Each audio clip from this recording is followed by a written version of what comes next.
tu eterna misericordia. Gracias por estar aquí, gracias por este privilegio, gracias porque tú estás conmigo, poderoso Señor. Y ahora someto toda palabra que venga de mí a la obediencia tuya, poderoso Señor. Que cada palabra que venga de mi boca, poderoso Señor, sea conforme a tu santa y bendita voluntad. Gracias por permitirme hacer lo que me gusta hacer y perdóname por todos mis pecados. En el nombre poderoso de Jesús, encomiendo esta prédica en tus manos. Amén y amén. Vamos a comenzar, hermano. Hoy vengo un poco platicón, hoy vengo así como con ganas de conversar. ¿A cuánto le gusta la comida aquí? Amén. ¿Te gusta la comida? ¿A quién no le gusta la comida? A todos nos gusta la comida. ¿Sabe cómo me gusta la comida a mí? ¿Sabe cómo me gusta? Grasosa. No. Buena, bonita y barata, hermano. Amén. Porque cuando hay comida barata y está buena, Dios mío, un oasis en el desierto, ¿verdad? ¿A cuánto le gusta la comida barata y que sea buena? Les voy a contar una anécdota de las vivencias que tiene uno, ¿verdad? Una vez fui a almorzar tarde en la universidad y hay un comedor en donde venden comida así, buena, bonita y barata. El lugar perfecto para mí, ¿verdad? Entonces fui y mira, hermano, llego y ya había poca comida porque ya era tarde y ya no había fresco. Y ahí hacen un fresco bien rico que es de guineo con fresa. Y bien rico el fresco, pero ya no había, hermano. Entonces me metí y dije, un plato de comida. Mira, pero ya no hay fresco. Ah, ¿en serio? Sí. Ah, bueno, denme una sola entonces. Y bien rico comí, yo me sentí que me llené bien, ¿verdad? Pero cuando me llegaron a cobrar, hermano, me habían cobrado la soda en $1, hermano. Y yo, ¿qué? Y luego el plato de comida me lo cobraron como si llevara fresco, hermano. Me sentí estafado, me sentí usado y me sentí como la persona más tonta del mundo, hermano. No sé usted. No sé qué hubiera sentido usted, pero yo así me sentí. No sé si soy tacaño o si soy ahorrativo. Ahí lo dejo a su criterio. Amén, aleluya, sí. Pero hoy vamos a hablar de alguien que compró una comida bastante cara, mucho más cara de la que yo la compré. Y vamos a ir a la palabra del Señor en el libro de Génesis. Génesis capítulo 25. Génesis capítulo 25, en el versículo 27 al 34. Génesis 25, 27, 34. Cuando lo tengan me dicen amén y se ponen de pie, por favor.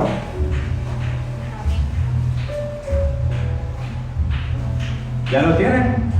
Digan amén. Amén. La palabra del Señor la leemos en el nombre del Padre, del Hijo y del Espíritu Santo. Y dice la letra de la traducción Nueva Versión Internacional. Los niños crecieron. Esaú era un hombre de campo y se convirtió en un excelente cazador, mientras Jacob era un hombre tranquilo que prefería quedarse en el campamento. Isaac quería más a Esaú porque le gustaba comer de lo que cazaba, pero Rebeca quería más a Jacob. Un día, cuando Jacob estaba preparando un guiso, Esaú llegó agotado del campo y le dijo: dame de comer de ese guiso rojizo porque estoy muy cansado. Pero por eso Esaú se le llamó Edom. Véndeme primero tus derechos de hijo mayor, le dijo Jacob. Me estoy muriendo de hambre, contestó Esaú. Así que, ¿de qué me sirven los derechos de primogénito? Véndeme entonces los derechos bajo juramento, insistió Jacob. Esaú se lo juró, y fue así que le vendió a Jacob sus derechos de primogénito.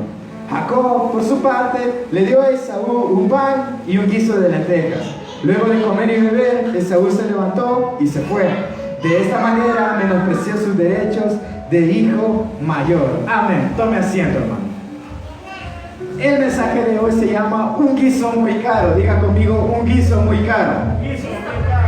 Aquí podemos ver en la palabra del Señor de que Esaú le vendió la primogenitura, le vendió los derechos de hijo mayor a su hermano menor, Jacob, y se los vendió por un guiso de lentejas. Imagínate esto. Ustedes ya saben la historia, ¿verdad? Al hijo primogénito de Isaac le correspondía la promesa, en realidad, de ser uno de los patriarcas de las muchas naciones que le prometió a Abraham. Y ya había sido profetizado de que no iba a ser el primogénito, sino que el segundo. vamos a la forma en que esto pasó. Una persona como Esaú, que no apreciaba sus derechos de primogénito, que no apreciaba la promesa que había recibido de parte del Señor, sus ancestros. Y es por eso que menospreció sus derechos de primogénito y se los vendió a su hermano menor, Jacob. Y Jacob fue muy vivo, ¿verdad? Todos sabemos eso. Pero volvamos a Esaú. En muchas ocasiones nosotros tendemos a tener una actitud de Esaú también. Si te lo ponemos en un contexto, Esaú venía de trabajar en el campo, posiblemente venía de cazar y andaba bastante cansado, tenía mucha hambre. Cualquier persona cuando tiene mucha hambre agarra lo primero que se le pone, agarra la primera botella de agua que le dan o agarra los primeros frijoles que encuentra en la refri, ¿verdad? Porque cuando tenemos necesidad de comer, cuando tenemos necesidad de satisfacer algún deseo que tiene nuestra carne, perdemos el dominio propio y somos dominados por nuestros impulsos, somos dominados por los impulsos de nuestra carne. Así que poniéndolo en el contexto que les estoy diciendo, podemos ver de que Esaú se dejó dominar de los impulsos, se dejó dominar de las emociones que él estaba sintiendo en ese momento. Igualito a algunos hermanos hoy en día, cuando nos dejamos dominar por lo que estamos sintiendo, cuando nos dejamos dominar por los sentimientos o emociones negativas que nos están pasando en nuestra mente o que nos están pasando en nuestro corazón. Si lo ven de esta forma, no tenemos mucho que criticarle a Esaú, pues nos comportamos de la misma forma. No apreciamos los derechos que tenemos como hijos de Dios porque preferimos satisfacer las necesidades de nuestra carne, porque decidimos vender ese derecho cuando pecamos por algo que nos va a satisfacer solo un momento. Pues déjame decirte de que el guiso de lentejas se lo pudo comer bien rico y pudo sentir llenura, ¿qué? Unas 3, 4 horas. Pero los derechos del primogénito quedan plasmados en la palabra del Señor y en la historia. Jacob como uno de los patriarcas de la nación santa, del pueblo del Señor. Eso dura para siempre, hermano. Pero el guiso de lentejas solo duró 3 horas, la llanura. Y si come rápido como yo, le duró 10 minutos en la boca. Y los derechos del primogénito, la promesa que había recibido sus ancestros de parte del Señor, duraban para siempre. En muchas ocasiones vendemos nuestro llamado o vendemos la unción que hemos recibido y dejamos que la unción se vaya, que la unción se llene por vender esa unción, por satisfacer las necesidades de nuestra carne. No sé si alguna vez les ha pasado a ustedes de que llegan del culto y vienen ungidos, ¿verdad, hermano? Y aleluya, con fuego pentecostés en el corazón. Pero a veces pasan unas películas ahí como que no van conforme a lo que un cristiano debería de ver en la noche. Y ve la película, usted, hermano, y ya siente que la unción se le drenó. Vendió el poder que Dios le dio aquí. Vendió sus derechos de primogénito por satisfacer sus ojos. Hay una alabanza bien bonita de Marcos Witt que dice, es de Jesús Adrián Romero, que dice, cuidaré mis ojos, cuidaré mis manos, algo así, de todo lo malo, de todo lo vano. Y dice algo bien bonito que no podemos cumplir, no te quiero fallar jamás. Qué inspiración ha de haber tenido esa persona para escribir esa bonita alabanza, ¿verdad? Cosas así podrían pasar, cosas así podríamos escribir, cosas así podríamos hacer si no dejáramos drenar la unción que recibimos cuando venimos a recibir palabra del Señor. Cuando el Espíritu Santo nos toma, cuando el Espíritu Santo nos toca en el corazoncito y el corazoncito se refuerce así y sientes la presencia del Señor y sientes al Espíritu Santo abrazándote así. Pero déjame decirte que eso tendría que durar para siempre. Pues el gozo del Señor es nuestra fortaleza. En la segunda carta de Pablo a los tesalonicenses dice, estén siempre gozosos, porque esta es la voluntad de su Padre, pero nosotros no estamos siempre gozosos. Entonces cabe la posibilidad o cabe la posibilidad de pensar de que muchas veces no estamos conforme al corazón de Dios porque no estamos gozosos. Porque dice la palabra del Señor, estén siempre gozosos. En la Nueva Traducción Viviente dice, estén siempre alegres, porque esta es la voluntad de su Padre Celestial. Así que si estás triste, no es la voluntad del Padre Celestial. Hay muchas personas que piensan de que para ser cristiano sufren penalidades como buen soldado de Jesucristo y uno tiene que andar llorando por toda la vida.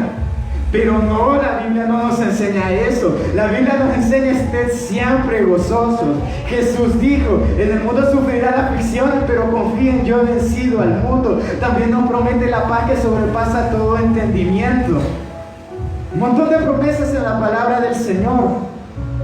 Pero cuando vendemos los derechos de primogénito por las cosas que a mí me satisfacen, o por cómo yo me quiero sentir, o por dejarme llevar por mis impulsos, se me olvida todo lo que ya está escrito aquí. Hermano, esto se tendría que pasar de generación en generación conforme a los patriarcas. Abraham se lo tenía que pasar a su hijo y así. Ellos ya sabían de la promesa, pero se le olvidó. En un momento de hambre, en un momento de cansancio, en un arranque, en un impulso, se le olvidó. Y déjame decirte que perdió casi toda su vida en un momentito. Es que sabes, algunos errores o algunas acciones van a tener consecuencias muy claras y muy caras en nuestra vida. Puedes darte cuenta en muchas situaciones que hemos pasado en nuestra vida. Y cuando venimos a reflexionar, hacemos igual al meme, ¿verdad? No debía hacer eso. Pero ya estuvo y no podemos regresar el tiempo. Y a veces, lo llamamos eso proceso. Porque sí, yo cometí esto, pero estoy en un proceso y tengo que aprender. Hermano, son consecuencias de nuestros errores. Dios no te metió ahí. Dios no te dijo caer en ese pecado. Dios no me dijo hacer esta cosa. Fue decisión propia. Pero como seres humanos, si lo vemos desde Adán, que no nos gusta hacernos responsables de nuestras acciones, no nos gusta hacernos responsables de las cosas que nosotros hacemos y preferimos echarle la culpa a las demás personas, cuando los únicos responsables quizás del proceso o consecuencia de pecado que estamos pasando somos nosotros. Porque nadie te obligó. Y vamos a ver también a alguien que lo estaban obligando a pecar y no pecó. Alguien que quisiera ser como él. Pero me falta mucho. Y vamos a ver a otra persona que también se dejó guiar por sus impulsos. Aquella persona que sufrió mucho dolor y solo por errores de él. Porque las decisiones estaban en sus manos. Porque él podía decidir si hacer lo malo o no, y decidió hacer lo malo. Vamos a ir al libro de Segunda de Samuel, el segundo libro de Samuel, en el capítulo 12, desde el versículo 9 al 16. Cuando lo tenga me dicen amén, por favor. ¿Ya lo tienen? Amén. La palabra del Señor dice: ¿por qué entonces despreciaste la palabra del Señor, haciendo lo que me desagrada? Asesinaste a Urías elitita para apoderarte de su esposa. Lo mataste con la espada de los amonitas. Por eso la espada jamás se apartará de tu familia, pues me despreciaste al tomar la esposa de Urías elitita para hacerla tu mujer. Pues bien, así dice el Señor: yo haré que el desastre que mereces surja de tu propia familia, y ante tus propios ojos tomaré a tus mujeres y se las daré a otro, el cual se acostará con ellas en pleno día. Lo que tú hiciste escondidas, yo lo haré a plena luz, a la vista de todo Israel. He pecado contra el Señor, reconoció David ante Natán. El Señor te ha perdonado ya tu pecado, y no morirás, contestó Natán. Sin embargo, tu hijo sí morirá, pues con tus acciones has ofendido al Señor. Dicho esto, Natán volvió a su casa, Y el Señor hirió al hijo de que la esposa de Urías le había dado a David, de modo que el niño cayó gravemente enfermo. David se puso a rogar a Dios por él, ayunaba y pasaba las noches tirado en el suelo. ¡Qué historia tan desgarradora de un hombre que era conforme al corazón del Señor! David era un gran hombre, David era un gran rey, pero también era un hombre con un gran problema. David era un hombre con un gran llamado, con un gran don de Dios y con una gran unción, pero David era un hombre con un gran problema. Y esto para algunos podría ser nuevo, quizás nunca lo habían leído, pero el rey David cometió adulterio con una mujer que se llamaba Betsabé, que era mujer de otro hombre, de uno de sus soldados. Dice la palabra del Señor que David se estaba paseando por su palacio cuando vio a Betsabé. Entonces cuando vio a Betsabé la quiso tomar, y él tuvo en ese momento, en ese instante, quizás es lo más importante de toda la historia. En ese momento pudo David reflexionar y decir: no tengo que hacer esto porque no es conforme a la voluntad del Señor, no es lo que Dios quiere para conmigo. Pero no, él decidió: tráigala. Y la tomó y la dejó embarazada. Y después manda a llamar a Urías, ¿verdad? Y le dice: quédate a tu casa esta noche, no vayas a pelear, porque quería de que Urías se acostara con su esposa para que dijera de que el hijo era de Urías y no era de hijo del rey David. Pero Urías, hermano, Urías era un hombre honorable, no tengo nada que reprocharle, conforme a la palabra del Señor, y lo leo, dijo no, porque era responsable con su puesto de trabajo. Entonces David lo mandó con una nota que lo pusieran al frente de la batalla para que él muriera primero. ¿Y sabe qué pasó? Mataron a Urías, hermano, el rey David, hermano. Y luego David, bueno, lo hizo, cometió eso y trató de encubrir su pecado, trató de encubrir todas sus faltas, y pensó quizás que no iba a sufrir las consecuencias de su pecado. Pero llega el profeta Natán el profeta y había llegado delante de David, y el Señor ya le había revelado de que David había hecho eso. Entonces este es el pasaje que leímos. El juicio del Señor cayó sobre David. El juicio del Señor cayó sobre la vida de su familia, y el juicio del Señor cayó sobre ese niño hijo de adulterio también. ¿Cuántas cosas se hubieran evitado si solo David hubiera dicho que no? Si solo David hubiera dicho: voy a controlar mis impulsos y me voy a meter a mi palacio porque no me conviene estar aquí. Voy a huir de este pecado porque siento que si me quedo aquí voy a cometer este adulterio. Pero no, David dijo: llámala. Y la tomó. Aquí podemos ver, bueno, he oído a bastantes personas decir de que sigue tus impulsos. Nadie dice just do it, solo hazlo. Muchas personas dicen: no, así impulsivo me va a usar el Señor, porque me va a usar así mis impulsos porque yo soy aventado. Pero aquí vemos de que si esos impulsos termina mal, hermano. Hermano, si leemos las cartas de Pablo, podemos ver una serie de cosas que nos limita la palabra del Señor a hacer, que nos limita porque dice: no es conforme a la voluntad del Señor. Hay un montón de cosas ahí para los que dicen: no, es que el cristianismo podés hacer todo te es lícito, todo lo podés hacer, pero no todo te conviene, dice Pablo también. Y como ciudad sin murallas es aquel que no sabe controlarse, dice la palabra del Señor. Ah, no, pero impulsivo me va a usar el Señor. Esto que yo tengo de impulsivo, de aventado, de no pensar las cosas que hago, así me va a usar el Señor, porque Dios quiere gente aventada. No. Y la palabra del Señor nos dice también que cuando vayas a construir una casa, te sientes a pensar primero si la vas a terminar. No dice, mira, construir un ministerio y sin planificar nada, solo construirlo y ya vas a ver de que como te aventaste va a solucionar todo y va a estar bueno. No, te tienes que sentar a meditar si vas a poder con eso, porque el Señor te puede dar la capacidad, pero también el Señor demanda preparación de tu parte. Mucha gente dice, no, es que los discípulos eran gente inculta, eran pescadores, pero el Señor los usó. Hermano, estuvieron 13 años con Jesús. ¿Usted cree que con 3 años con Jesús no puede aprender nada? Hermano, los discípulos se prepararon. Los discípulos estudiaron con Jesús.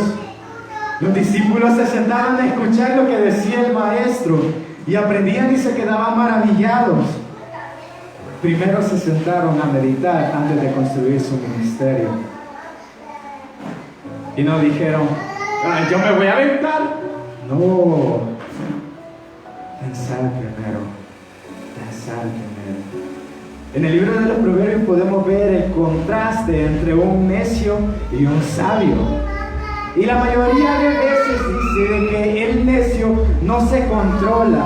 Dice que el necio no piensa lo que dice, mas el sabio medita en lo que va a salir de su boca. Ah, no, pero los impulsos que yo tengo vienen del Espíritu Santo. No. Tenemos que primero pensar lo que vamos a hacer antes de actuar.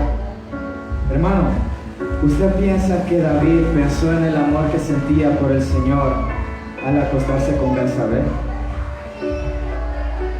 Tenía que pensar y no lo hizo. En muchas ocasiones nosotros teníamos que haber pensado y no lo hicimos. Y ahora estamos en un problemón y le echamos la culpa al Señor de que Él fue y nosotros nos metimos. En el libro de los Proverbios también dice que el necio cae por su propia necedad y para colmo se enoja contra el Señor. La Biblia nos enseña todo eso. El necio cae por su necedad y para colmo se enoja contra el Señor. El hermano Milton. Amén, aleluya, sí. Uno es bien necio a veces. El Señor le está diciendo, no lo hagas, no lo hagas, no lo hagas, no lo hagas. Lo hacemos, salimos lastimados, perjudicados, nos caemos del Evangelio y luego decimos, los tiempos de Dios son perfectos. ¿Y nosotros quiénes somos para juzgar? Hermano, primero hay que pensar y después actuar. Cuando sientas un impulso, primero piensa si eso viene del Señor. Piensa si va conforme a la palabra del Señor. ¿Esto que voy a decir va a servir de edificación o no? Esto que voy a decir, que siento aquí un nudo en el pecho de decirlo, ¿de verdad va a edificar o va a destruir? Fuimos llamados a edificar y a destruir fortalezas del enemigo, no destruir al hermano, no destruir la autoestima del hermano. No destruir el llamado de otras personas por nuestro carácter. Fuimos llamados a construir en las almas con las cuales hemos podido tener contacto y destruir las huestes espirituales de maldad. Pero nosotros destruimos al hermano y al demonio lo edificamos, le damos más fuego, echándole leña al fuego, y no al fuego pentecostés, sino al del infierno. Hermano, controlemos nuestros impulsos. O quieren comprar un guiso muy caro. Queremos comprar un guiso muy caro como lo hizo Esaú, solo porque yo tenía ganas, solo porque yo me sentía mal y creo que me merezco un break, solo porque Esaú, solo porque tenía hambre. ¿Qué es lo que te está orillando a seguir ese impulso? Quizás te sientes triste, quizás te sientes mal, quizás te sientes desanimado, o quizás no sientes la presencia del Señor en tu vida. Pero déjame decirte que cometer errores o hacer lo que no le agrada al Señor, obviamente no te va a traer la presencia del Señor a tu vida. Entonces, ¿por qué buscamos remediar que no sentir la presencia del Señor haciendo lo que al Señor no le gusta? Si lo ves de esta forma, a veces actuamos de manera tan ilógica, ¿verdad? Y la palabra del Señor nos muestra también de que cuando Natán confrontó a David con su pecado, vos cometiste adulterio, y esto es lo que dice el Señor de ti, pero después dice, pero el Señor ya te perdonó. El Señor conocía el corazón de David y sabía que había cometido un error garrafal y que iba a ser merecedor de cumplir con las consecuencias que conllevaba su error. Pero eso no quiere decir que el Señor no lo perdonó. El Señor perdona multitud de errores, hermano. El Señor me perdonó a mí, te perdonó a ti. La palabra del Señor nos dice que andábamos muertos en delitos y pecados. También nos muestra de que nos sacó del lodo cenagoso. Hermano, siempre hay una oportunidad de comenzar a hacer las cosas un poco mejor. Y no te quiero decir de que las cosas van a ir bien, pues en muchas ocasiones vamos a tener que cumplir con las consecuencias de nuestros actos. Porque Dios fuera un Dios injusto si no nos dejara decidir lo que queremos hacer. Y lo mismo que decidimos es lo que recibimos. Si yo decido hacer una cosa mala, cosas malas me van a venir. Así como el que murió hoy, gran futbolista, Diego Maradona, un hombre en el campo de juego, súper, pero en su vida privada, drogadicción y cosas así. Él decidió tomar ese camino de la drogadicción, sufrió las consecuencias en su cuerpo. Sufrió las consecuencias en su cuerpo. ¿Qué nos hace pensar si cuando nos tomamos decisiones erróneas no va a sufrir consecuencias en nuestro cuerpo, no va a sufrir consecuencias en nuestro corazón y no va a sufrir consecuencias en nuestra mente? David también sufrió consecuencias en su mente porque le quedaron cicatrices mentales y lo podemos ver en la palabra del Señor. Natán le dijo, el Señor ya te ha perdonado. Pero David no le bastó eso, saber que el Señor ya le ha perdonado. David buscaba una sanidad en su corazón. Pues en el Salmo 51 David le dice al Señor, crea en mí un corazón que esté dispuesto a obedecerte, renueva mi corazón. Es que a veces, hermano, es mucho más fácil que el Señor que te perdone, pero tú no te has perdonado a ti mismo. El Señor nos muestra en su palabra que el que confiesa su pecado y se arrepiente y se aparta de él y pide perdón, le es perdonado todo. En el libro de los Proverbios. Pero quedan cicatrices en tu mente. El enemigo ocupa eso y te ataca y te dice, tú hiciste esto, tú le fallaste al Señor y el Señor ya te perdonó, pero nosotros mismos no nos hemos perdonado. Por eso el Salmo 51 es uno de mis favoritos. Me encanta cómo el salmista abre su corazón y es tan sincero delante del Señor. Y es por eso que David es un hombre conforme al corazón del Señor. David era un hombre sincero. David agarraba su corazón, abría su corazón delante del Señor y le decía lo que sentía. No andaba como ahora los cristianos, los que nos paramos en un púlpito, todos correctotes así y con el pecho así, ¿verdad? No, David era un hombre conforme al corazón del Señor. El que anda correctote y picatela de espiritual no quiere decir que seas espiritual y no quiere decir que seas un hombre conforme al corazón del Señor. La intimidad va a decidir eso y lo que haces cuando nadie te está viendo. Hace poco vi una imagen que decía, hay muchos predicadores que predican y comparten la palabra muy bien, pero una hora. Y hay otros más valiosos que comparten la palabra y predican todos los días de su vida, cada hora, con su estilo de vida, con su forma de vivir. David se equivocó, hermano, y sufrió las consecuencias de sus errores, las consecuencias de su pecado. Pero llegó a la fuente de agua viva, a donde el único que lo podía juzgar, a donde el único que sí de verdad podía sanar su corazón. Y sabe, pidió un nuevo corazón. Ese corazón que tengo ya no sirve, quiero uno nuevo. Quiero que renueves mi corazón. Me equivoqué demasiado y ya no quiero volver a cometer otro error. Y así como le decía en una predicación pasada, David no pidió otra oportunidad para hacer las cosas mejor, pues el Señor ya se la había dado, ya lo había perdonado. Pero David pidió un nuevo corazón para no volver a cometer ese error. Un nuevo corazón, hermano.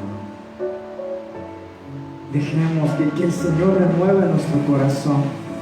Les quitaré ese corazón de piedra, dice en el libro de Jeremías, si no me equivoco, y les pondré uno de carne. Pidamos un corazón sensible, no a las cosas que nos dicen, no a nuestros impulsos. Pues en muchas ocasiones confundimos ser sensible, que me dicen algo y me pongo a llorar. Eso no es ser sensible, eso es ser temperamental, eso es no tener carácter. Pero el corazón nuevo que te da el Señor te hace sensible a su presencia.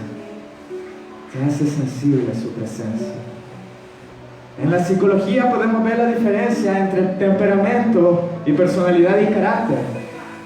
Hay unas teorías que dicen de que nace con temperamento. Algunos son apasionados, algunos son pragmáticos.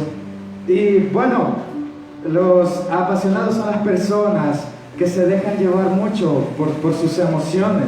Y son las personas que sufren mucho porque todo lo agarran para ella. Pero Sigmund Freud dice en uno de sus enunciados, si no me equivoco, de que el resultado de un temperamento dominado es la adquisición de personalidad y carácter. Dios no nos manda a tener un temperamento, Dios nos manda a tener carácter. Porque el que venga la tormenta, el que venga la prueba, no vas a agarrar la tormenta como tuya, no vas a decir mi tormenta, no vas a decir mi desierto. Dice, la tormenta por la que estoy pasando, el desierto por el que estoy pasando, no es tuyo. Ustedes ven en la palabra del Señor que el pueblo de Israel, cuando iba caminando, dicen, mi desierto, vamos caminando por mi desierto. No, dice, caminamos por el desierto. El pueblo del Señor pasa por el desierto y no vive en el desierto. Pero nos sentimos tan acostumbrados adentro del desierto ya. Cada quien quizás más de 40 años, peor que Israel. Porque nos acostumbramos al desierto. Hermano, la palabra del Señor nos muestra que somos hijos de Dios mediante la sangre del Señor Jesucristo. El Señor te prometió una leche donde fluye leche y miel. El Señor no te ha prometido un desierto en tu vida. El Señor te ha prometido lugares celestiales. Ahí donde se fue Jesús a preparar el lugar para nosotros. No te promete el infierno si eres su hijo. Te promete alegría, te promete paz que sobrepasa todo entendimiento. Algunas personas, así como se los decía, piensan de que no, el cristiano es la persona más infeliz de toda la tierra porque sufre penalidades. Sufrimos penalidades, pero tenemos la plena certeza y la confianza de que el Señor está con nosotros. Y eso tendría que bastar. El problema es que no basta y por eso andamos llorando todos los días. Y cantamos, Jesucristo basta, Jesucristo basta. Ay, con nuestra vida. Hacemos ver que Jesucristo a veces no basta. No le damos el valor a nuestra primogenitura. Y andamos buscando el plato de lentejas. Y lo compramos caro, carísimo, demasiado caro. Y a veces hasta podemos perder nuestra salvación, lo más preciado, por un error, por una hora, por un minuto, por una decisión. Puedes perderlo todo.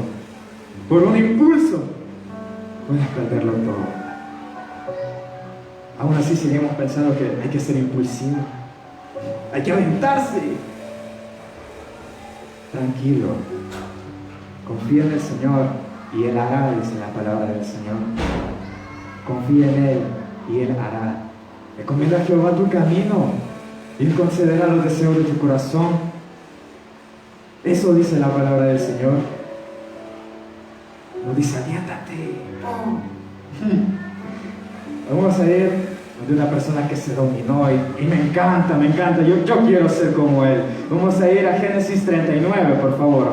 Génesis 39, desde el versículo 5 al versículo 10. Génesis 39, 5, 10. Cuando lo tengan me dicen amén. La palabra del Señor dice, por causa de José, esta persona que toca mi corazón, dice, por causa de José, el Señor bendijo la casa del egipcio Potifar a partir del momento en que puso a José a cargo de su casa y de todos sus bienes. La bendición del Señor extendió sobre todo lo que tenía el egipcio, tanto en la casa como en el campo. Por esto Potifar dejó todo a cargo de José y tan solo se preocupaba por lo que tenía que comer. José tenía un muy buen físico y era muy atractivo, por eso quiero ser como él también. Y dice, después de algún tiempo, la esposa de su patrón empezó a echarle el ojo. Empezó a echarle el ojo, ya lo tenía vigiadito, como decían. Y le propuso, acuéstate conmigo. Pero José no quiso saber nada, sino que le contestó, mire señora, ya me imagino a José ahí, mire señora, dice, mi patrón ya no tiene que preocuparse de nada en la casa, porque todo me lo ha confiado a mí. En esta casa no hay nadie más importante que yo. Mi patrón no me ha negado nada, excepto meterme con usted, que es su esposa. ¿Cómo podría yo cometer tal maldad y pecar así contra el Señor? Y por más que ella lo acosaba día tras día para que se acostara con ella y le hiciera compañía, José se mantuvo firme en su rechazo. ¿Qué ejemplo de hombre?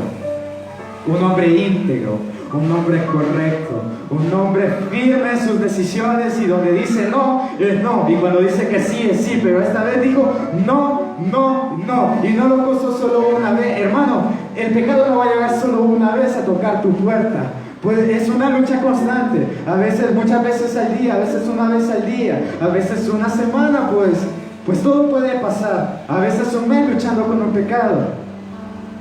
Pero José se mantuvo diciendo no, no, no y no. ¿Se imaginan a la egipcia? José, vení. Y José, no, vení, no, vení. Y le dice, mire señora.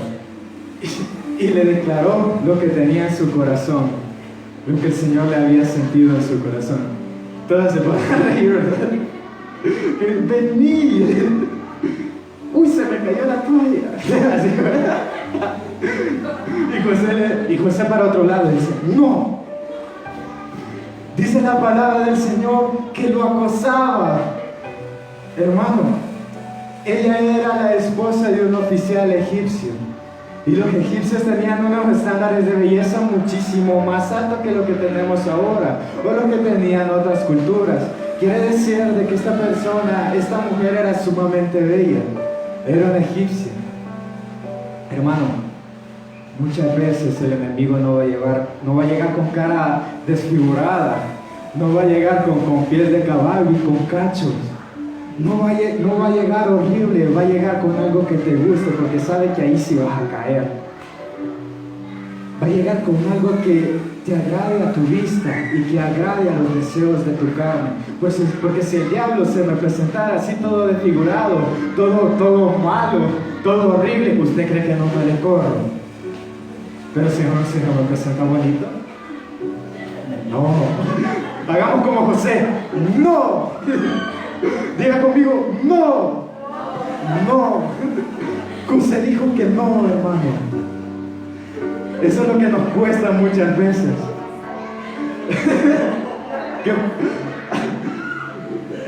Después vamos a hablar de eso.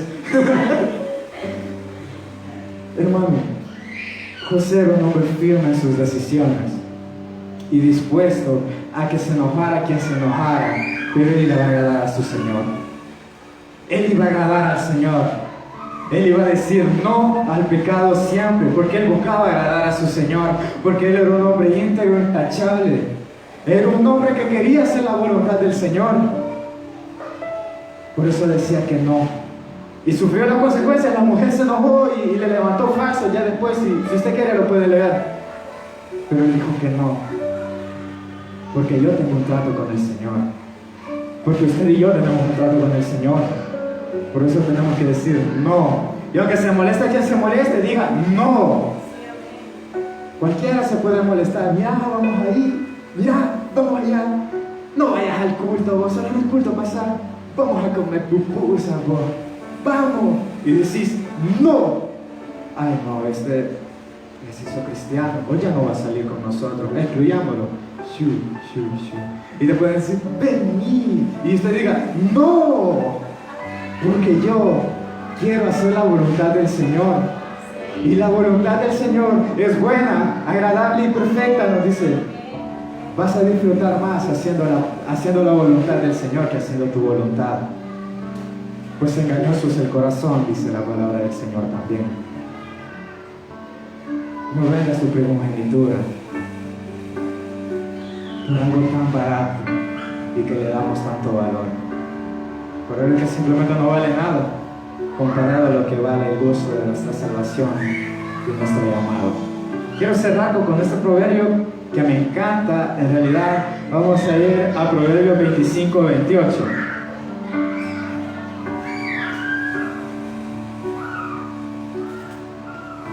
Desde el 26 lo vamos a leer. 25-26, por favor. ¿Ya lo tienen? La palabra del Señor dice: manantial turbio, contaminado pozo, es el justo que flaquea ante el impío. No hace bien comer mucha miel, ni es honroso buscar la propia gloria. Como ciudad sin defensa y sin murallas, es quien no sabe dominarse. Cuando no sabemos dominarnos, somos vulnerables. El enemigo sabe que está vulnerable y te va a atacar, y que el dardo que te tiró te va a pegar. Porque no hemos llegado a conocer o a ejecutar la promesa que nos dice la palabra del Señor de que tenemos dominio propio. Así que cuando somos impulsivos, somos una ciudad sin murallas, y ahí es donde cualquier cosa te puede pegar. El enemigo no puede tirar una bomba, pero si tienes murallas, las murallas te protegen. Si tienes dominio propio, tus murallas te protegen. Pero si eres alguien impulsivo, no tienes murallas, te tira una bomba, te mueres. Vendes tu primogenitura por un simple guiso. Vendes lo más importante de todo por 1 hora o 5 minutos de lo que le gusta hacer a tu carne. Esta es la reflexión de hoy. Si quieren se paran, inclinan su rostro, vamos a orar. Buen Dios y Padre Celestial que estás en gloria, gracias por